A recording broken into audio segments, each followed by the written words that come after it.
Le mois de Ramadan commence d'ici quelques jours et bien que ce soit censé être un mois de simplicité et de gratitude, pour certains parmi nous, peut-être que les courses vont ressembler à ça.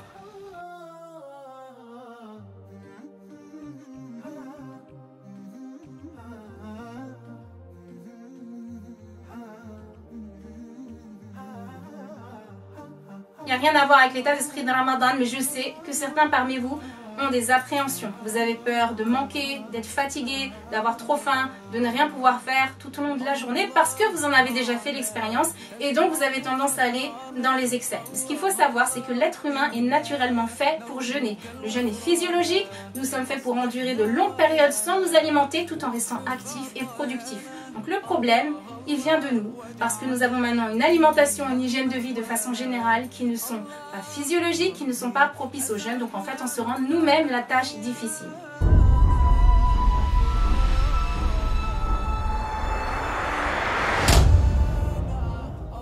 Pour résumer une journée de jeûne qui se passe mal, on commence juste avant de jeûner avec un suhoor qui est beaucoup trop riche en glucides, notamment en sucre, et qui manque de nutriments essentiels pour pouvoir tenir sur la journée de jeûne. Donc on va insister sur le pain, les céréales, éventuellement des pâtisseries, des boissons sucrées, et on va manquer de bonnes sources de graisse, de protéines et de fibres.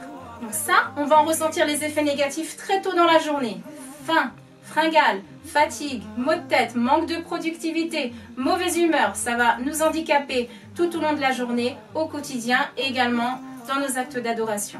Après avoir ressenti autant de fatigue et de frustration tout au long de la journée, c'est encore plus difficile de se contrôler au moment de la rupture du jeûne, donc à l'iftar. Et là, on va avoir tendance aussi à aller dans les excès, manger en grande quantité, faire les mauvais choix, multiplier les repas. Et là aussi, pâtisserie, boissons sucrées, beaucoup de féculents.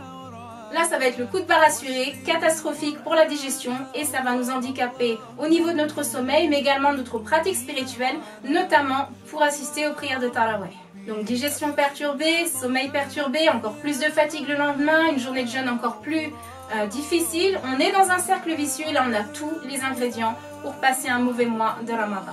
Donc la bonne nouvelle, vous vous en doutez, c'est que ce n'est pas une fatalité et ça, c'est l'objet de mon challenge Ramadan que j'organise tous les ans et qui se base sur mon e-book Booster votre Ramadan. Cet e-book, il est composé de deux parties. La première partie, c'est le sevrage glucidique. Ce sevrage glucidique, il consiste à apprendre à vos corps à ne plus dépendre uniquement des glucides qui n'apportent pas d'énergie assez longtemps et à apprendre à utiliser d'autres sources d'énergie pour pouvoir rester actif, productif beaucoup plus longtemps au cours de votre journée de jeûne. Ensuite, la seconde partie, elle est plus spécifique au mois de Ramadan. Là, je vous y apprends comment adapter le protocole alimentaire aux journées de jeûne. On va aussi voir comment gérer le sommeil pendant Ramadan, l'hydratation, éventuellement comment adapter votre routine sportive, comment gérer les invitations, comment faire vos courses, comment vous organiser pour ne pas passer beaucoup trop de temps en cuisine et comment choisir aussi les bons ingrédients. Je vous donne aussi beaucoup d'idées de repas très simples, des recettes et une proposition de menu sur 30 jours. Donc ce challenge Ramadan, ça fait plusieurs années que je l'organise, il a aidé énormément de personnes à améliorer non seulement leur jeûne, mais leur hygiène de vie de façon générale sur le long terme. Néanmoins, j'insiste sur le fait que le but de ce programme, c'est certainement pas de ne penser qu'à la nourriture. Pendant le mois de Ramadan, c'est tout l'inverse. L'idée, c'est de vous mettre dans de bonnes dispositions pour vous aider à rester actif et productif et notamment à pouvoir vous consacrer entièrement à vos activités spirituelles. L'idée, c'est aussi de ne plus aller dans les excès. Lorsque l'on sait composer ses repas, lorsque l'on sait manger des aliments qui sont denses nutritionnellement, on n'a plus besoin de manger dans des quantités exagérées, moins de gaspillage, moins d'excès, moins de dépenses. Donc finalement, l'idée, c'est de se détacher de la nourriture, de ne plus avoir à y penser, mais pour cela, il faut l'avoir préparée en amont, il faut avoir changé son alimentation et son hygiène de vie. Donc si vous voulez vous préparer vous aussi à vivre un meilleur mois de Ramadan, vous pouvez toujours rejoindre le challenge. Bien qu'on ait commencé il y a 3 semaines avec le sevrage glucidique, vous pouvez toujours nous rejoindre.